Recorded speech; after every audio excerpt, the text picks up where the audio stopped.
Sounding good. Okay. Hi, everybody. Glad to see you here. The first set of assignments should have been graded for you. If you do not have a grade on it, then I might not have gotten it turned in on time. I will get to it eventually, I promise. It just takes me a little while sometimes when they get messed up in the queue. I'm hoping that you guys can hear me.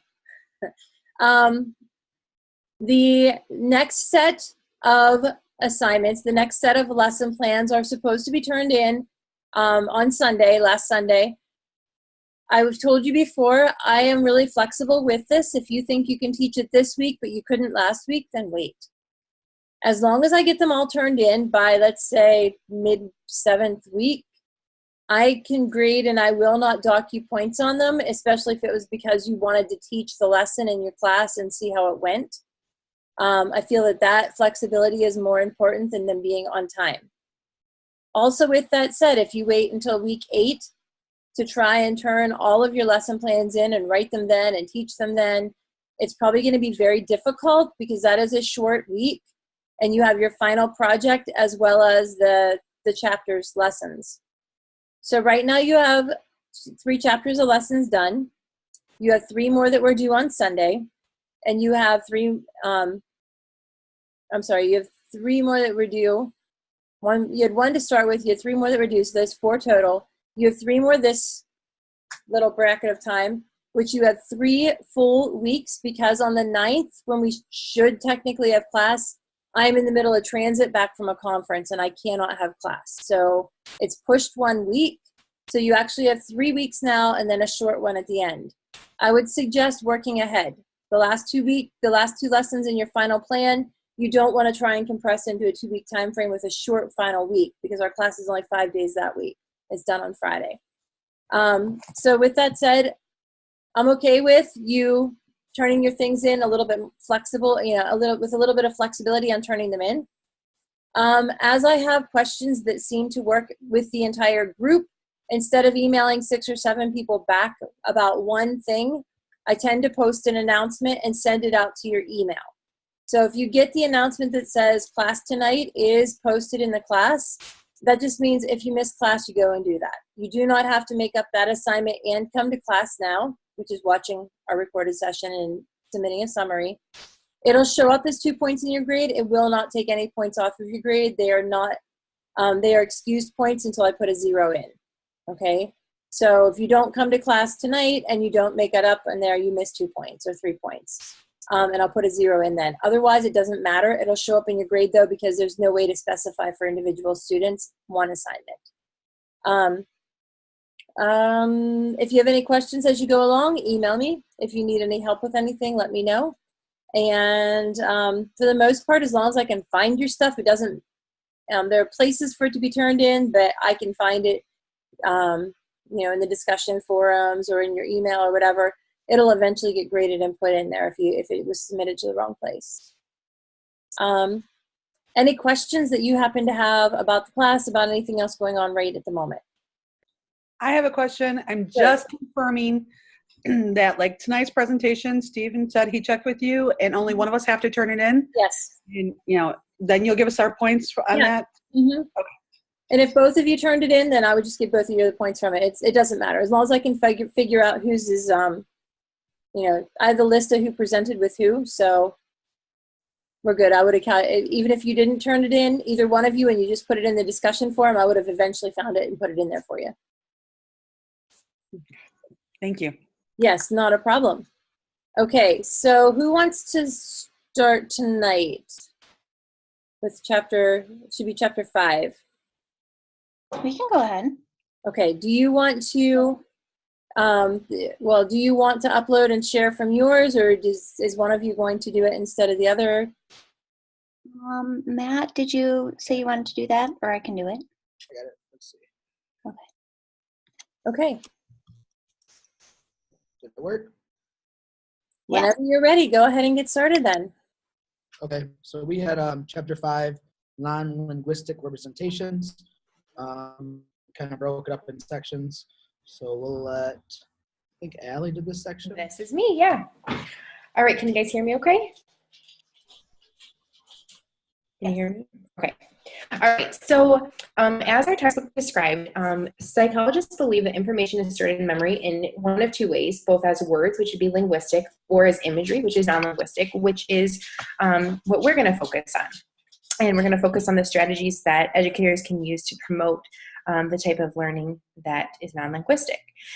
So, as you can see on our slide, it says non-linguistic representations are tools that help students understand the process knowledge using imagery. And imagery is mental pictures or physical sensations.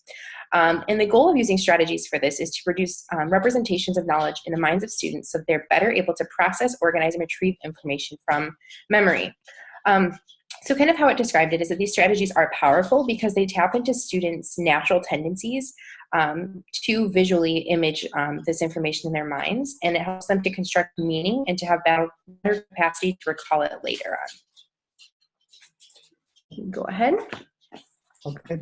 So the first strategy the author highlighted for how students can process and retrieve and organize information was using graphic organizers.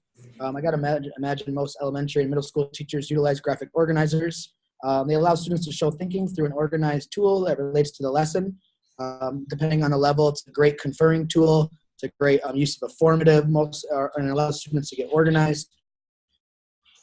We posted some examples. A lot of people use graphic organizers within writing. This is a very basic elementary map. I teach middle school, and we see various tree maps or bubble maps or any types of maps that get students organized so that they can go through the writing process, and we can get it all laid out so that we're not just rambling on paper. So we have vocabulary word maps where students are finding the word and synonyms and antonyms, and then we have like a sequence of events which could be used for a reading standard. So these are just some of the basic graphic organizers. I'm sure everyone knows about graphic organizers, but this is just the first strategy. Then I wanted to show the next slide was about MindMeister. MindMeister is a great mind mapping tool. I use this a lot within my classes. I teach electives like careers and character building and technology. And I use this a lot as like a KWL replacement. So we'll talk about what they know, what they want to know, and what they've learned. But it's a great tool to get organized and reflection piece. And I put the link right up on here. I don't know if she can share that link, but it's pretty, mindmeister.com. Each student can create up to 3 free mind maps, and it's pretty great tool. My school has 1-to-1 iPads, so every kid can create it right on their iPad. And it's pretty user-friendly, but just by double-clicking, they can open up another section and kind of use that bubble to correlate kind of their thinking. So does anyone have any questions about MindMeister, or anyone use it within their classroom? Okay. I use concept mapping a lot. So especially whenever I was in the high school, I did a lot of pre and post concept mapping, looking at changes in number of levels to show depth of knowledge, change in number of nodes that they created, to look at breadth of knowledge, terminology, and looking at individual word changes to look at change in their actual understanding of the language that they were using. So yeah, it's very kid friendly. It has emojis and different colors. So yeah, MindMeister works pretty nice. Inspiration used to have a free education license, but now they're a pay one. Bubble Us also, and it won't let me put this in here. Bubble Us is also one that's able to be used. It can collaborate, and if you have the old standard Prezi, you can collaborate with Prezi as well, and that kind of does mind mapping in a different way. Yeah, back in my day it was inspiration, so very, very similar. So I gotta imagine a lot of us have had like tutorials and knowledge of in the past. Yes. Padlet is another tool that I use in my 4th grade classroom a lot, and it's a little bit more teacher guided, but you can release independence to your students as well, and it has very similar concepts. Yeah, I utilize Padlet in Las Vegas teaching reading standards, and I would use it as a lot of using it as an oral conferencing tool and an oral speaking tool, and the students would highlight that, and then they would learn to comment, and it's definitely a good strategy for using technology within reading standards when you're conferring. Okay, we'll go to the next one. So the second strategy is physical models or manipulatives, which are concrete representations of content or concepts. So here you can see a couple of different varieties. I have some math manipulatives that we use in 4th grade, and also some other physical models. This one happens to be a human body. But basically, the point of these is to have students generate or use these to help them create mental images in their minds that help them better understand the materials.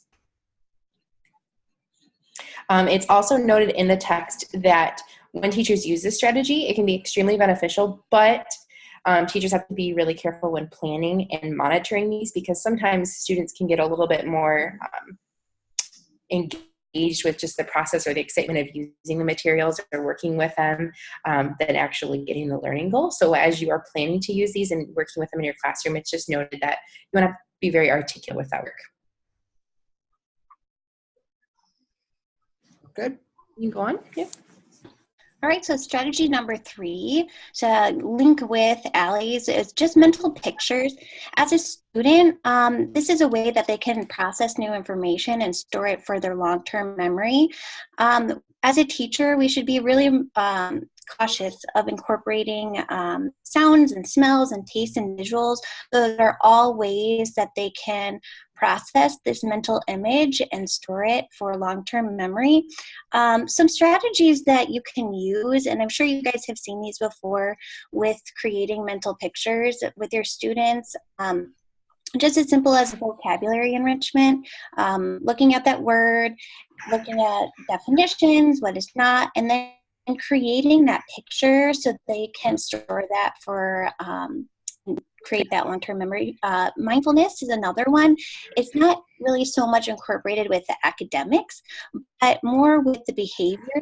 And I know I spend a lot of time with my kiddos teaching behaviors just as much as I do the academics. So when they picture their body and their actions, they can better recall that for coping with behaviors in the future. This Calm app is actually a paid, expensive app that for teachers, I incorporated the link there as well. I don't know if we want to link that as into it, but if you go to Calm Schools, you can apply for an application and you can use mindfulness to let the kiddos picture their behaviors throughout the day.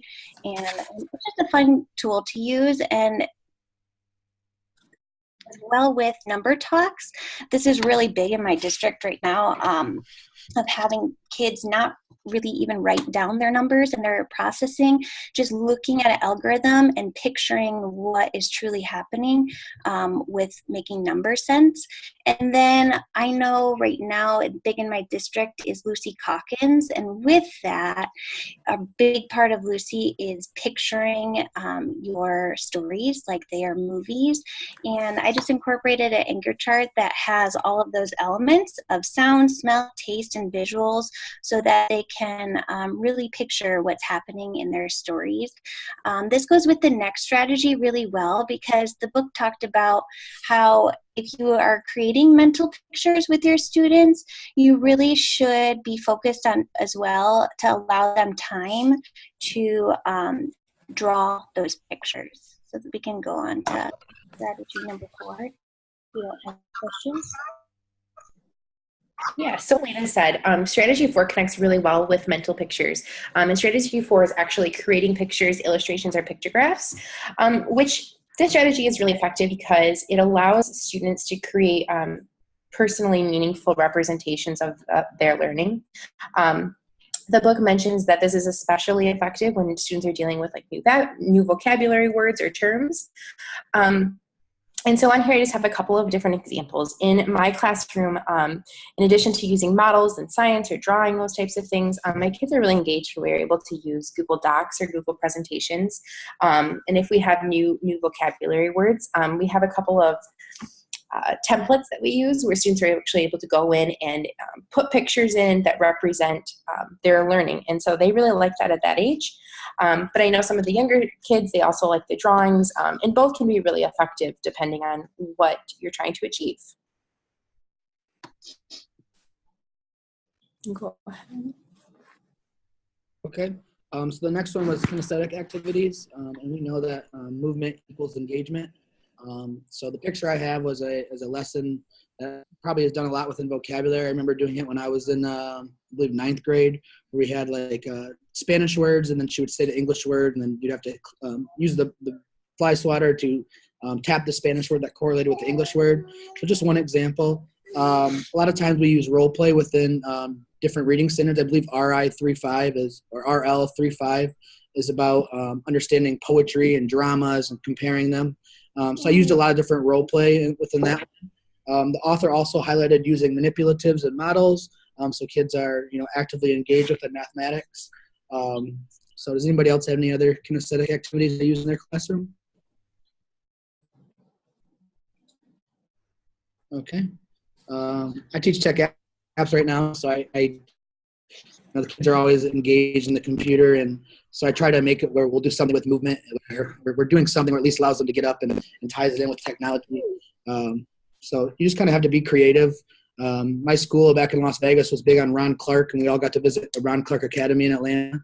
And I don't know if you guys ever know anything about Ron Clark, but he intertwines music and dance. So our school brought all that back, and we had the 4 houses, and then each house would like every couple of weeks would make a chant, and we'd have contests with like reading and dances. So just finding ways to get the kids engaged through purposeful music and movement is something that I think I really strive for on a daily basis. So, okay.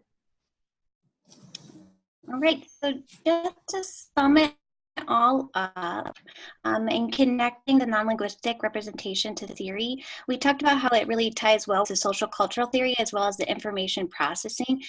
When students tap into their own natural tendencies for processing new information, they're able to construct that meaning, which in the long term, that's really what we want. We want to teach them so that they retain it. And so that goes with Vygotsky, because they're able to work well with others and construct their meaning through other people. It also tied really well into the informational processing, because this is where they studied what truly goes on inside the brain, and so many of the strategies are really just creating that mental picture and allowing the students to have that access to different strategies. It allows them to grow. They showed if you incorporate these strategies, students gain 19 percentile points with all of these different strategies. And they found it to be especially useful, not just teaching one strategy in isolation, but combining them really gave teachers the most bang for their buck. So with that, do you guys have any questions on non-linguistic representations?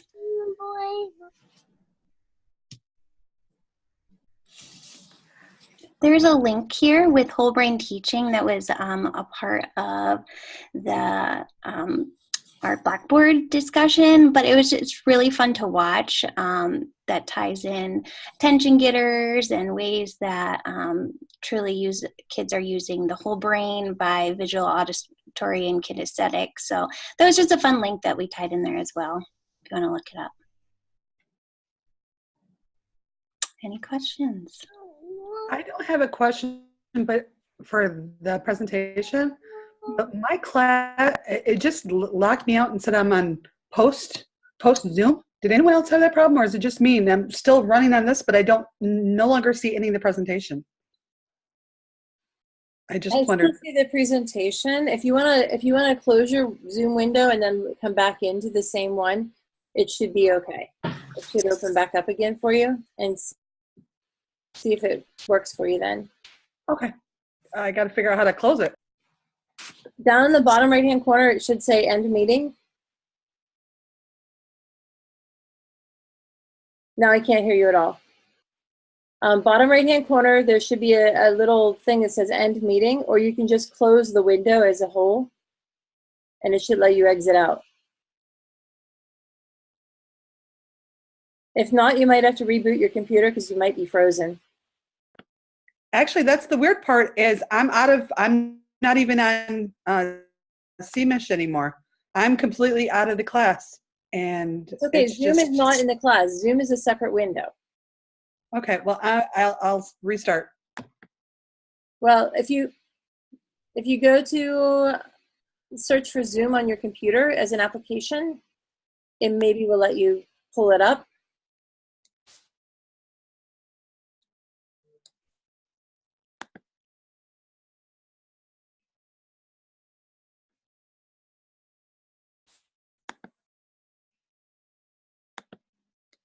Or hold on, let me see if I can kick you out of here.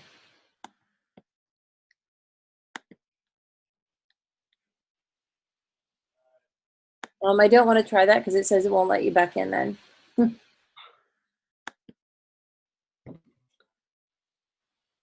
And that would be unfortunate for me because that's She's my presenting with colleague you. on the chapter.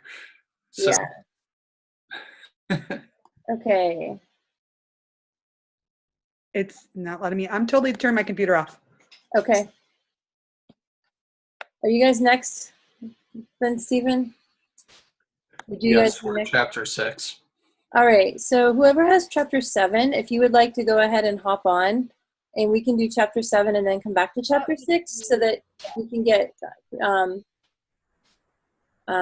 Amy. Christine, Katie, and I have chapter 7. So Okay, would you mind going ahead of chapter 6 so that we can let Amy log back in? no, that's no problem. Okay, thank you. I really appreciate it. Ooh, wait.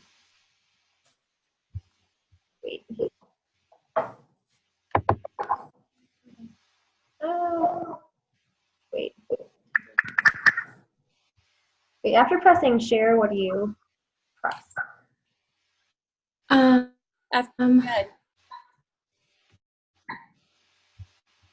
If somebody presses the share button, it should pop you up a pop-up window if you're allowing pop-up windows. And then you should be able to see either your browser if it's in Google Docs or your presentation if you have it open on your desktop. Let's try again. So share. You may have to Full screen share. I'm getting like a window. It has a bunch of options on it. Right. So like whiteboard, iPhone, iPad. All right. Do you have your browser open on your desktop? Yes. Is that where your presentation is? Oh, I got it. I think I have it. Okay. Shared. You see it? It started screen sharing. There we go. Okay, wait. Move this. There it is. Okay. Perfect. Okay, there we go. Nice thing. Katie, are you starting? Yeah, I can start. Okay.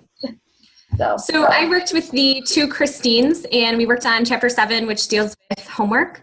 It was actually kind of interesting because Christine Coburn and we teach at the same school. We both teach in the math department. So it was really interesting for us to get a chance to talk about homework and what we kind of do within our math department already, and kind of get a decent idea of what we're doing well and what we could possibly improve on. I think we've all been in a math class where at the end it's homework page 700, numbers 20 through 72, and you go home and do all this homework on some lined paper. And so this was a nice way for us to kind of think about kind of some different ways to work on things. So they first talked about the different types of homework. You can do some preview learning, which would ideally be some sort of flipped classroom. Maybe the students are watching a video beforehand and they're getting time to practice or ask questions in class. The other option is them reviewing or practicing. This is where they're working on being more proficient or faster, kind of towards their mastery of things. Quizlet and Kahoot, those are two examples that I've worked with before. So Quizlet is like little flashcards, and they can kind of go through. They work on either different definitions or I've had like with my vocabulary for geometry, the kids get to see different pictures of things. The nice thing is you can either have them make their own sets of flashcards on Quizlets, or sometimes there are some that are already uploaded to make things a little bit easier for you. The same thing for Kahoot. You can have some that are already uploaded to make your life a little bit easier, or you can go ahead and create your own there too. Kahoot is where kids sign in and they kind of are a little bit more interactive. I haven't worked with Study Stack. Which one of you has used that one before? I use Study Stack with my geography students. So I think the link is, I hyperlinked it to my actual Study Stack for geography. So can we click on that? Yeah. you. So this is 6th grade world geography, and if you click on any one of those stacks, So like that one? so to prepare for like test 2, you can click on that. 5 themes of geography. So it's like, it operates like Quizlet, but it's just a little bit different. It's just another platform that teachers can use. With Quizlet, the difference I like there, you can add visuals, you can add pictures. I really haven't done the pictures with this one too much. And there are more gaming opportunities on Quizlet, but this is just another one. And then if it's not for previewing your learning or for reviewing your practice, it's kind of extending learning opportunities. I looked at this in a couple different ways. Either these are kind of those challenging questions where you're kind of extending your student knowledge, maybe kind of thinking about a different DOK level, whether that's DOK level 3 or 4, where kids are actually creating things. It could even be application type questions and things like that. So we talked about the Frere model for word maps, and we also talked about Newsela as another good option to kind of extend that learning.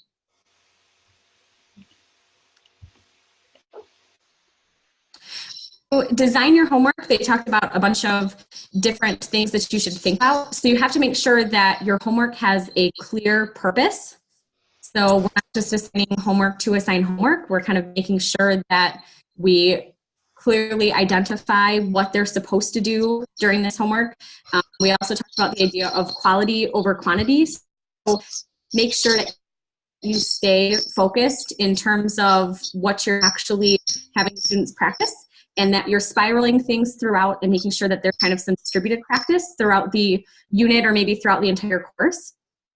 Learn the process first, and then you can work on that accuracy and speed later. Make sure that you're providing some sort of feedback. So we kind of got into a decent discussion about, does that mean we're actually grading the homework, or are we just kind of having them practice this stuff, being they haven't mastered this yet? And then we talked about the idea of, if we're kind of checking this for points, is this something that is checked in just based on completion or correction? And the textbook kind of gets into that a little bit too. Make sure it has a purpose. It's not just busy work, and then ensure students are ready to complete it independently. You don't want to kind of assign homework when the kids aren't ready to work on it yet.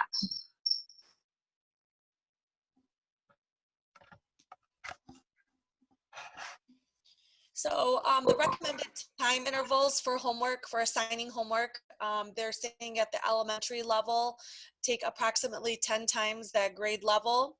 At the middle school level, it should be approximately 90 minutes. In high school, it's 2 hours for high school per night. And you have to consider students' extracurricular activities, their family time, if they have some sort of job. So you want to take those into consideration, because it's part of their social and emotional well-being as well, to be able to have time for that. And you don't want to cause friction in the household where parents are constantly frustrated because there's too much homework, or their child is not attempting the homework on their own and assignments are just stacked one on top of the other. You want to make sure that the assignments are purposeful and meaningful. It's not about how much time they spend, it's the quality of the homework that you're assigning. And usually districts and administration should let the amount of homework be at teachers' discretion, but of course have those homework policies in place. Let parents know and communicate in your syllabus what is formative and what is summative, and how you quantify that homework.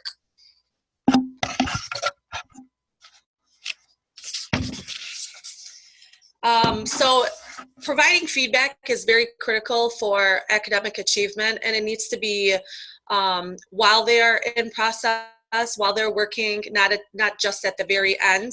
And it can come in various levels. It can be teacher conferencing, it could be peer review, it can just be written feedback or verbal feedback. A strategy that I apply in my classroom, I call them GEMS and OPS. This is the commenting strategy. For example, if my students are doing a book talk, I also teach English I have 4 hours of 8th grade English, and my 6th graders this year, I have English as well. Last year I had the geography. But when they do a presentation, whether it's a speech, a book talk, whether they're coming up with their group and they're summarizing an informational piece, whenever there's some type of public speaking happening, we give GEMs and OPS. A GEM is a positive comment, and an OP is an opportunity to improve. So they're learning how to critique one another in a positive way, and also for improvement, for their own improvement for the future. I do one-on-one conferencing, especially with my 6th graders. I have a small group of 6th graders this year in English, but I give them a priority checklist that they go through for their revisions and edits, and then they also follow a rubric, and based on the rubric on that proficiency scale 4, 3, 2, 1, the areas that have 1 or 2, they need to pick 1 or 2 items from that rubric that they need assistance with, and the one-on-one conferencing, that's the one goal that I help papers for their writing assignment. So the teacher conferencing works well, but you have to scaffold that because it could take forever if you have over 25, 30 students in a classroom. My 8th grade classrooms cap at 32. I have a couple overages in my classes, so I don't have that time, and it could take 2 days. So I offer them a rubric. They evaluate themselves, and on the proficiency scale of 1 to 4, whatever area, if it's content, if it's literary devices, if it's organization, if it's their claim and thesis, that is the one specific area that I provide feedback in a teacher conference, and I help them improve. Homework should be graded only on effort, not accuracy if at all. And you have to make sure that students have mastered the content in order for them to work independently on that assignment. You can also do subjective completion checks along the way, where you kind of say, this is due tomorrow. You give them a small performance task, whether it be a writing task or in math, maybe just a couple problems in that unit for that lesson during that day, and they come back the next day and you do a completion check just to make sure that they're staying focused, and then you review and clarify answers in class and just offer them like a completion credit. So those are formative checks that you can do along the way. And of course, a grade will be given for the summative assessment after adequate time has been given in class to practice and at home to practice, and the feedback has also given to the student for improvement purposes. Another thing to consider then, parent involvement. These are ideas here for bridging connection between class time and working at home time. One thing we need to consider, of course, is that parents should not be expected to teach or tutor their child when completing the homework. It should, as I think we said before, be something that they're able to do on their own after going over some things in class. So parents should only be expected, I think at the most, to clarify instructions, teach their children good habits, help them find like a good quiet, small distraction area to work in, help them define times to work on their homework and things like that. So ways we can help parents with their involvement in helping their students, not teaching them, of course, but things like the class website where you can provide resources, whether you have a Weebly, a Foxbright account, something else. Remind 101 is something I have used before, and I think Christine and Katie might have used that before as well. Sending like text messages and things like that to remind students, or you can even send documents through that, which is pretty cool. We talked about Quizlet, other supplemental resources like the Purdue OWL textbook references, providing homework answers, which I have done on the class website before, so students can check at home and have something to look at to see if they're on the right track. It works really great in math class. And video supplements, whether that's, I guess, vocabulary. I've never used that. Well, I have English class, TED Talks, or any other like YouTube videos, things like that.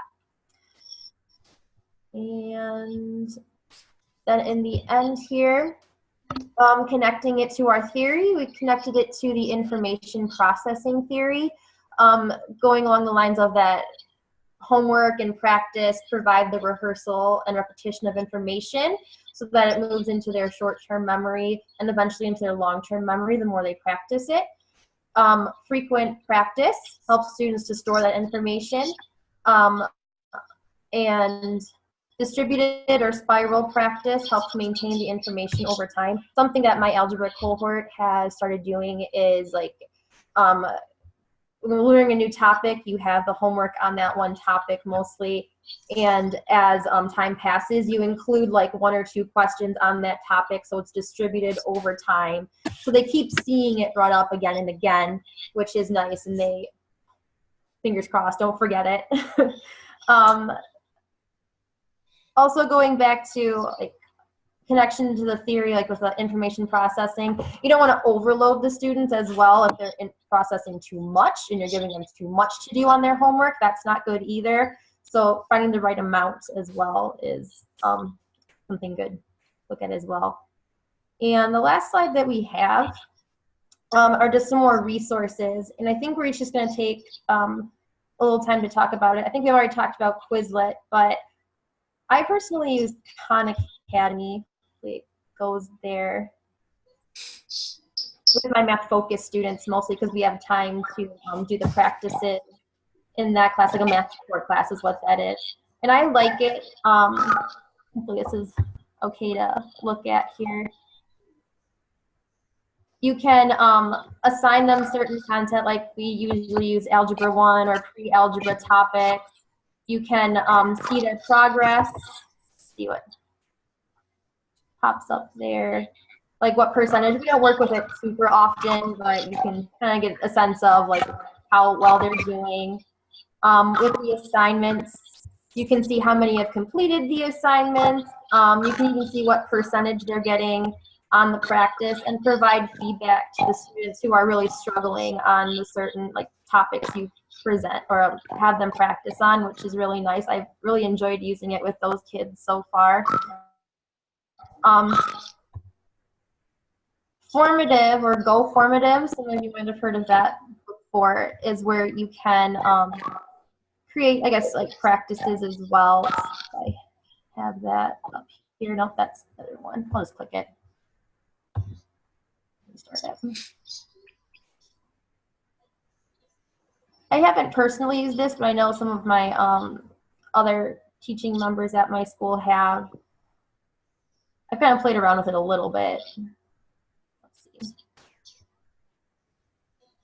So like with a formative, when you create it, it's pretty nice. You have lots of options. I think there's a paid option. You can get more things to make, but you can have students do essay type questions, multiple choice, short answer, true or false.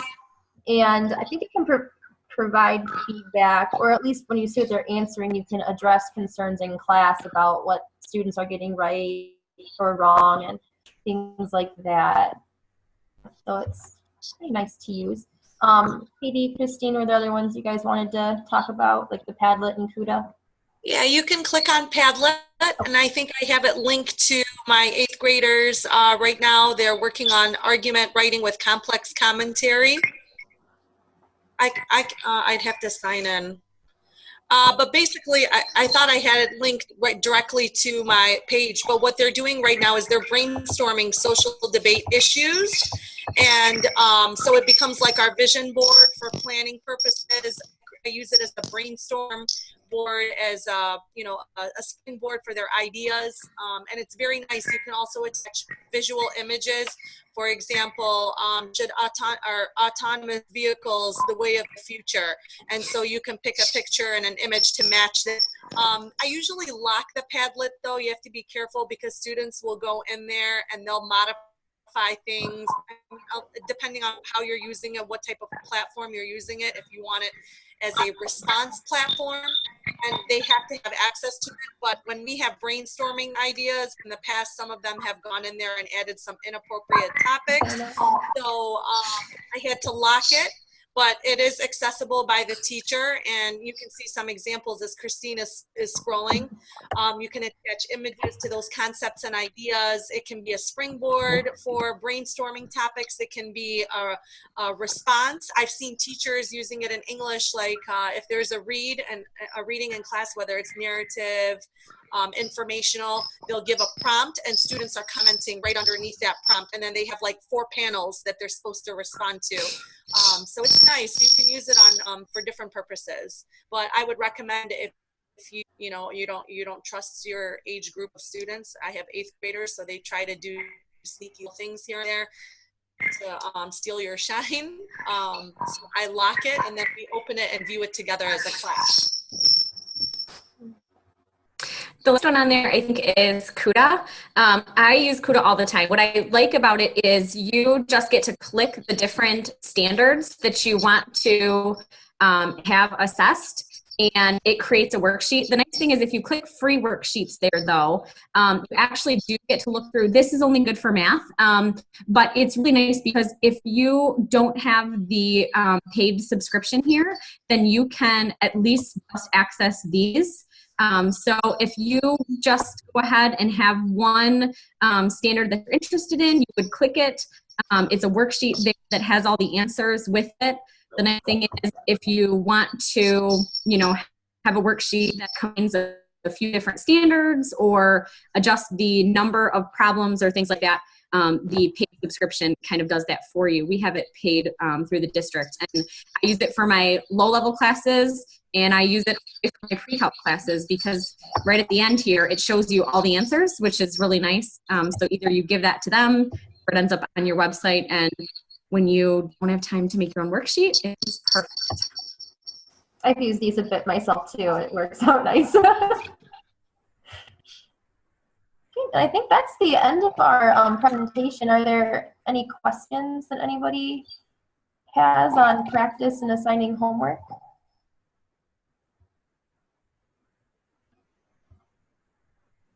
That was really good, and I liked a lot of the tech tools that you incorporated with it.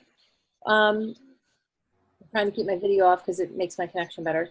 One of the things you can consider whenever you're sending worksheets home with students and you want homework for them to do, but you don't want the parents to actually do it, one of the ways to incorporate video besides on your class website can also be to create a QR code and link your video, like an example problem, to that, so the students can remember how to do it, or parents can see how you want it done, and then you have a little better idea on guidance for their students. So that's one way that you can add that to it whenever you're building out worksheets or things like that. If you want to have some video linked directly to that page, a QR code's a nice way to do that, because if you have an iPhone, I don't know if you know this or not, but if you have an iPhone like 7 or up, running the 12, I think it's the OS 12 and up, if you just take a picture of a QR code, it actually opens it up.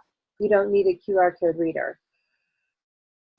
So, okay. Thank you, girls, very much, women, very much. That was nice. I love the technology pieces that you added into it and the examples that you had.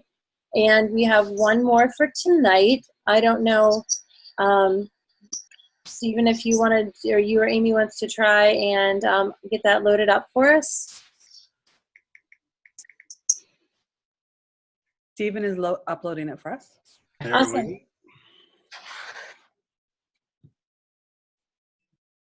Whenever you're ready. Yeah, I clicked on it when the blessed thing. There we go. It'll give you a moment. Ah, there we are. Okay. Okay, so tonight we're going over chapter 6 over summarizing and note-taking. That's done by Stephen and I. Okay, next. I forgot I can't click next. Are you there? Hello? I'm here. I don't know. I don't know if Stephen just disappeared, or I'm looking. He's on there, but he's blacked out. It looks like his screen is frozen. Yeah. I'm so sorry about these computer issues for the night. It's wow. Okay, so I'm going to, do you have it up on yours, Amy, that you can screen share while Stephen gets back in? I'd have to get back into, I'm not on actually the thing, so let me see. All right, hang on 1 second. Sorry about that. My internet just tried to kick me off. See, it's not just me. Let's try that again. Perfect. Okay. About that. Okay, so why this category is so important? Well, summarizing to begin with is definitely different from retelling the story. Summarizing is the process of distilling information down to its most salient points to aid in understanding, memorizing, and learning the relevant material. In fact, according to McGrail's study, it indicated that summarizing and note-taking have a significantly higher impact on learning than summarizing. And students can benefit from using a variety of formats for taking notes. Research describes both linear formats, such as outlining, and nonlinear formats, such as webbing or mapping. Students benefit from explicit instruction and note-taking strategies, particularly those that are guided and more structured. This is because, similar to babies, they must be taught, they must learn how to take notes and to summarize, and that is not something we're born with. So classroom practice for summarizing. You should begin with teaching students the rule-based summarizing strategy, which is just taking out the material that's not important to understanding, taking out the words that repeat information. Replace the list of things with one word that describes them, like replace oak, elm, and maple with trees, and then find a topic sentence or create one. Definitely use summary frames, and you can engage students in reciprocal teaching. There's a video.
Created using Powtoon.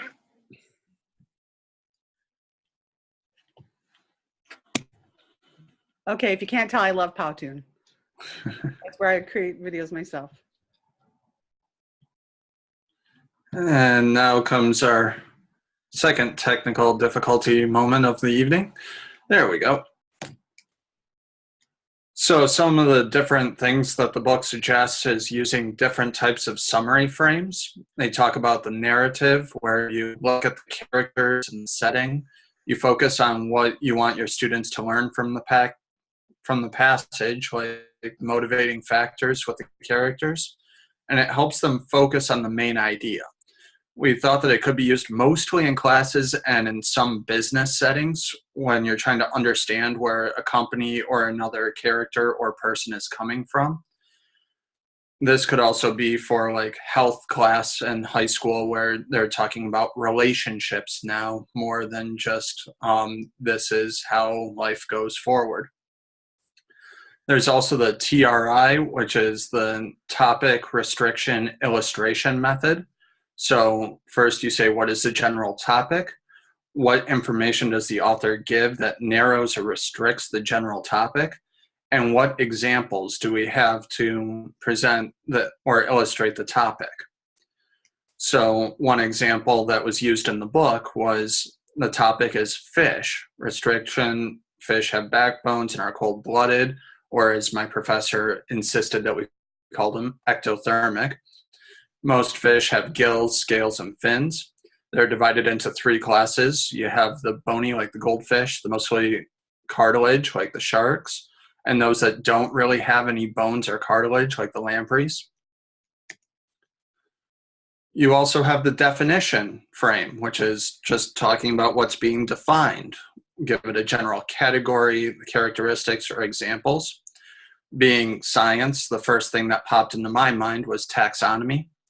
And then I found this pretty awesome site that talks about a domestic house cat, where it breaks it down all the way, talking about the kingdom Animalia and why it's part of that.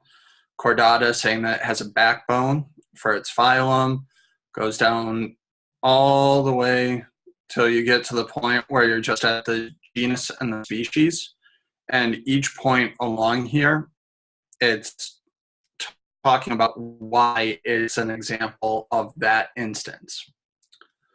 You have argumentation, which kind of speaks for itself. You have a basic claim, evidence, examples for your support, and restrictions or counterclaims. So I was really thinking science, English, argumentation, or when you're trying to do something in business, why your idea is better than their idea. There's also problem solving, where you have one problem and you come up with many different solutions. Then you have to say which one is the best solution and why it's the best one. So you would see that in any kind of STEAM or cross-curricular, robotics. Businesses do this all the time to try and figure out how to improve their products.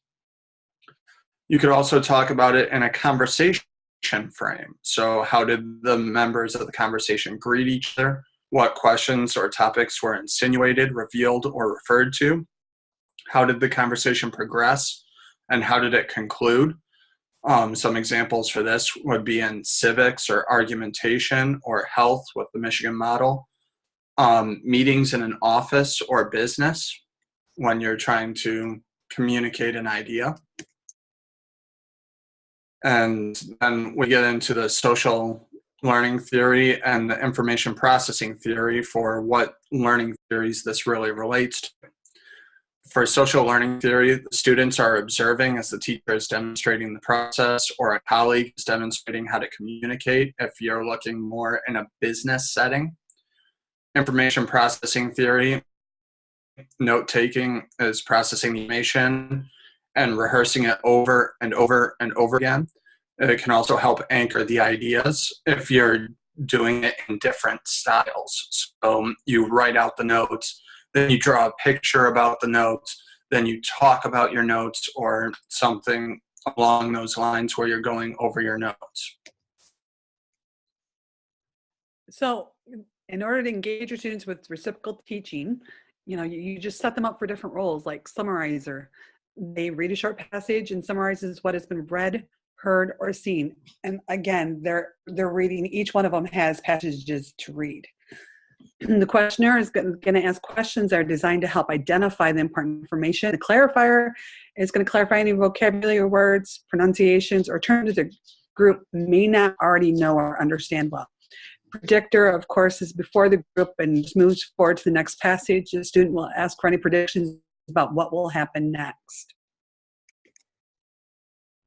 So classroom practice for note-taking. Effective note-taking requires students to determine what is most important and then state the information in condensed form. If you check out that picture, that's how the kids are taking notes these days. So you can help your students by giving them teacher-prepared notes, such as fill in the blanks, for when you're given a presentation. They have, they're filling in the words. You can teach your students a variety of note-taking formats. Provide opportunities for students to revise their notes and to use them for review. That's very important. So you can give them, again, give students teacher-prepared notes like fill in the blanks. Or webbing is nonlinear and uses shapes, colors, and arrows to show the relationships between and among ideas. In fact, research research shows that students benefit from using a variety of formats for taking notes. It describes that both linear formats such as outlining and nonlinear formats such as webbing or mapping. Or you can teach students a variety of note-taking formats such as outline view or combination notes. Students write key ideas on one side and then draw or paste corresponding pictures down the right side. So tips for teaching and using summarizing and note-taking. Again, the book shows that you should it posts appropriate steps for rule-based summarizing and reference the poster or the anchor poster as the students summarize information. Come to an agreement with colleagues about the version of rule-based summarizing that you'll be using throughout your school. That is very important. Communication with your colleagues. That way the children don't get confused. They're going to use it through grade 1, 2, 3, 4, 5, whatever grade they're in. As long as you're all on the same page, that works. Provide students with opportunities to practice summarizing and note-taking techniques using familiar information before they're expected to use them. That way they have a chance to practice and you can give them feedback, which is of course important. Model note-taking process several times before students are expected to demonstrate an understanding and appropriate use of the various formats. And then when students practice note-taking, you can provide, again, corrective feedback that helps them elaborate in their understanding and improves their note-taking skills. You can always instruct students to leave space between each note that they take to create room to add their notes as they continue learning about the topic. That is really important because, as you and I all know, in our classrooms and the times we've had to work with students, they don't leave themselves enough notes or spaces, and then get easily frustrated by that and just shut off because they've already, not done what they're supposed to do or feel like they've done something wrong. So it's important to intentionally put time into your lesson plans for students to review and edit their notes. You do not expect students to take care of this important step on their own, especially if they have no prior experience doing so. And when using webbing as a note-taking tool, you got to provide time for students to share their thinking with other students. This provides opportunities for students to rehearse their learning, use relevant vocabulary, and deepen their understanding. In addition, students learn from their peers and may see a need to return to their webs and make corrections or additions. So any questions, concerns, notes?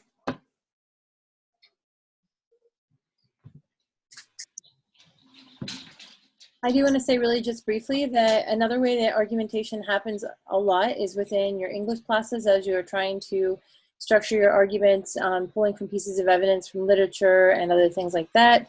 I've also seen a lot of argumentation being dropped now into social studies classes or history classes where they're using primary documents as their evidence.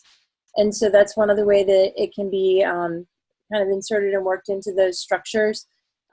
In addition to science classes where it's really prevalent and there's a lot of discussion on that already. Anyone else have any questions, comments, or pieces of technology that they feel helps support this or that you've used for it? EndNote, Google Keep are two that are really good.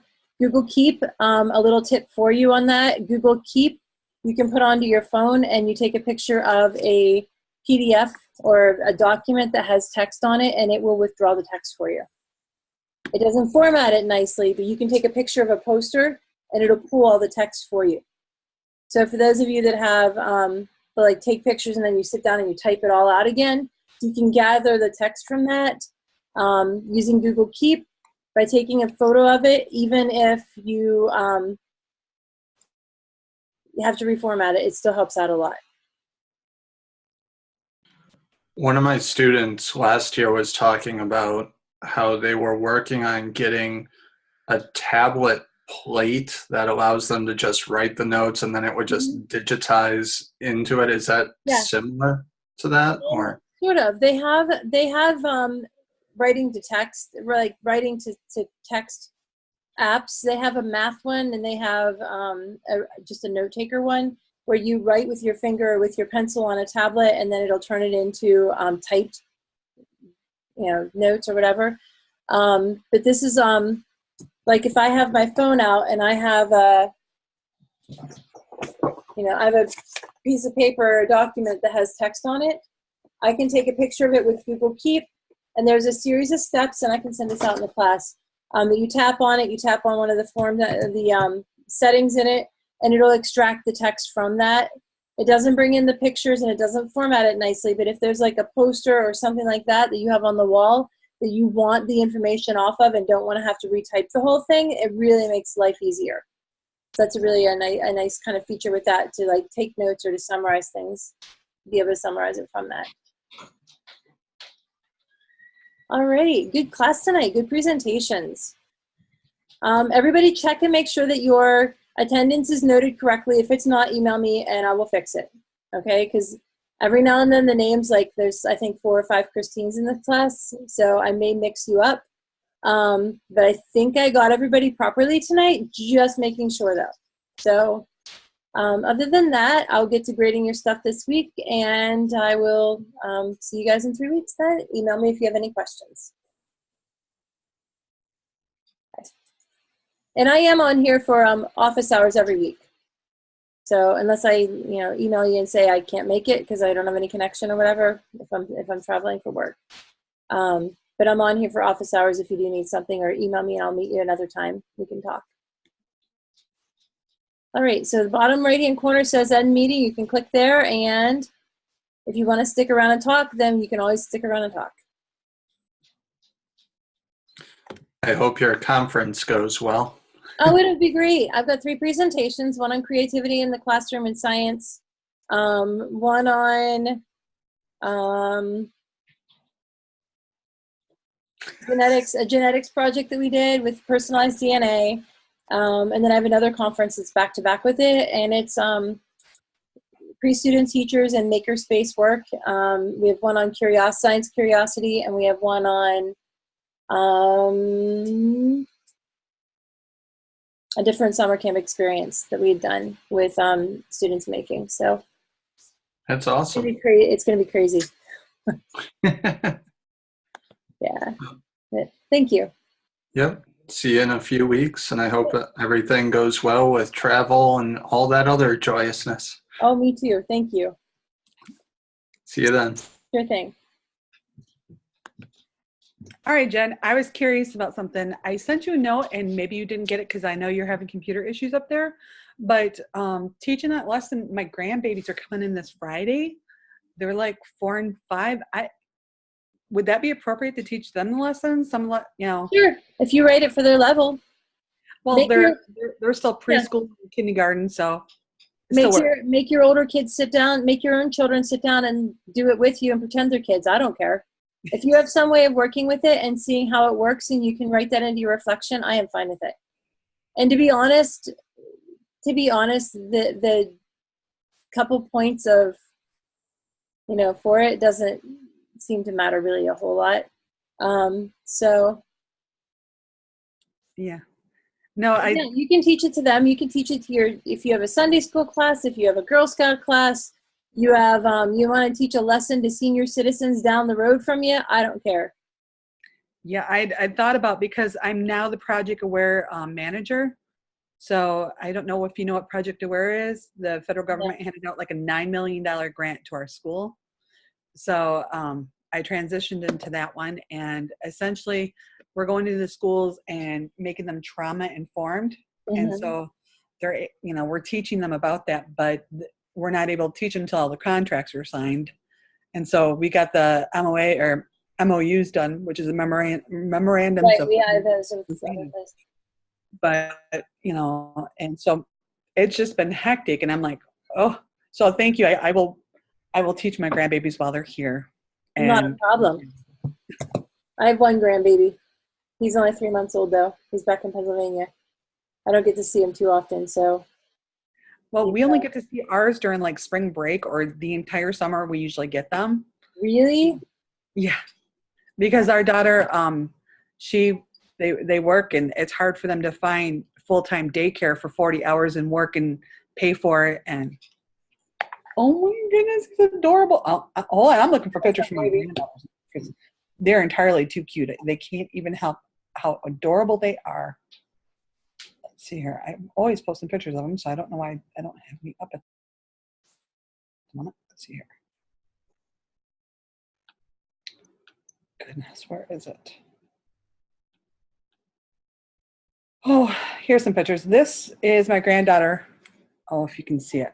That's my granddaughter. Oh, that's sweet.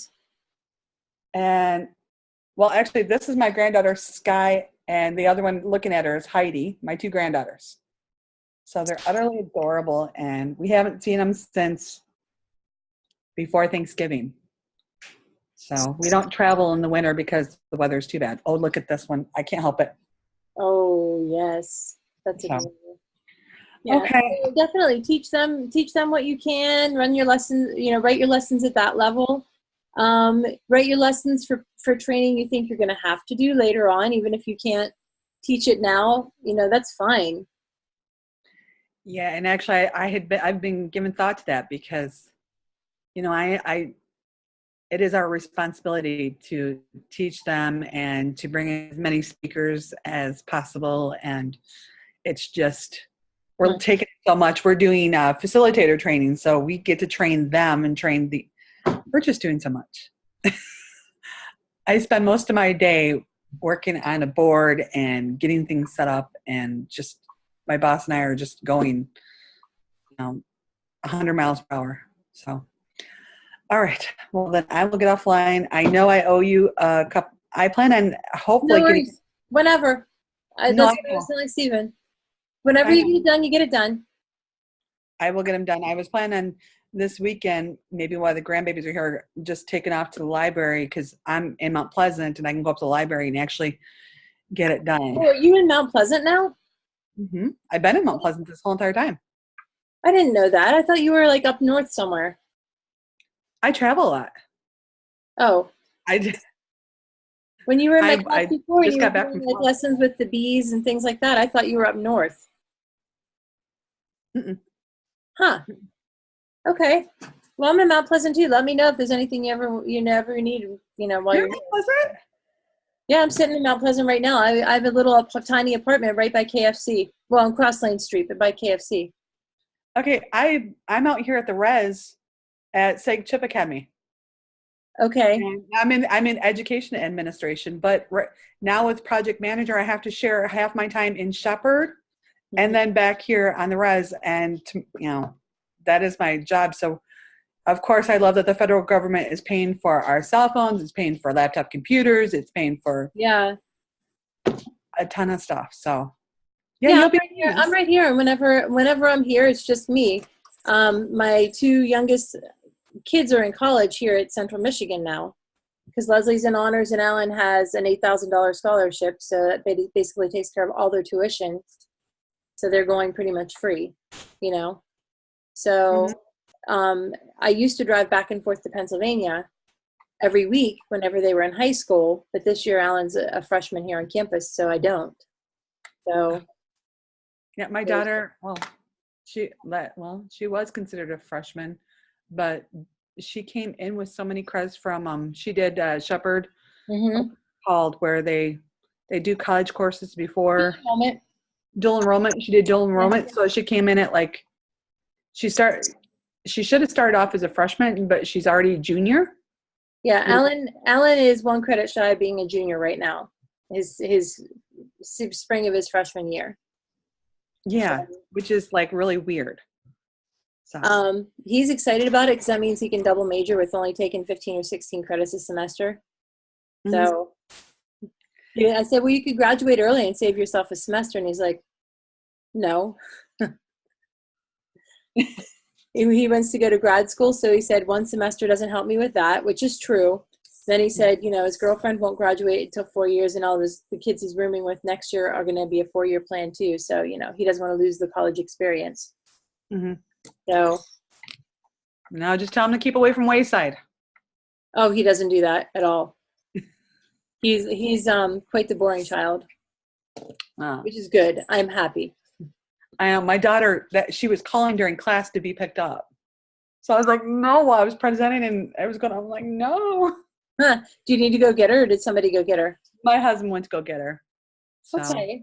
Well, if there's ever anything you want to discuss with whatever you're doing, if you need help or anything like that, just let me know. And if there's something you want to do with the res school that you work with, let me know. I'd be willing to help in with that too. Not a problem.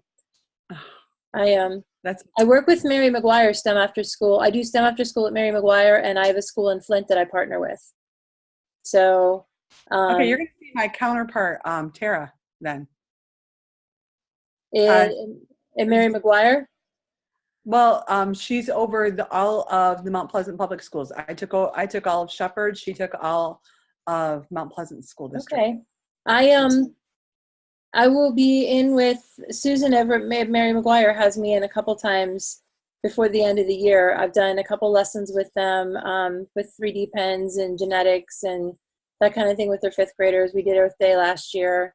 I'm helping her with her green school grant. So you're probably one of the 479. There's like 800 or 900 teachers and staff that are required to take the AWARE program training. I don't know if I have to or not. I work for I'm Central Michigan. I teach at the university, so I volunteer at the and I partner with. I have a collaboration with the Mary McGuire School. So okay. Well, I knew that everyone that was in the Mount Pleasant schools, like I said, we have like, I forget, it was like 497 and 498, so almost 1,000. And I had to put together, a thing to teach them about, trauma-informed care, trauma school, And so I was like, oh my goodness. And, that's what I'm setting up with a casino at the moment and resort for the grand ballroom. And I'm just like, oh my goodness. So, that's exciting. Yeah, and it's so funny because the curriculum person who replaced me cannot figure out how to upload for MSTOP or NWEA. And so they're pulling me from my meetings to go, Amy, can you help out with this real quick? Amy, can you help out with this? And I set up everything for a summer school for reading and math camp. And they're like, Amy, what'd you do here? And I'm like, I left you like 7 pages of notes. Oh my goodness. So anyways, okay, I have a great night. You too, and enjoy the grandbabies. I will, thanks. All right, bye-bye.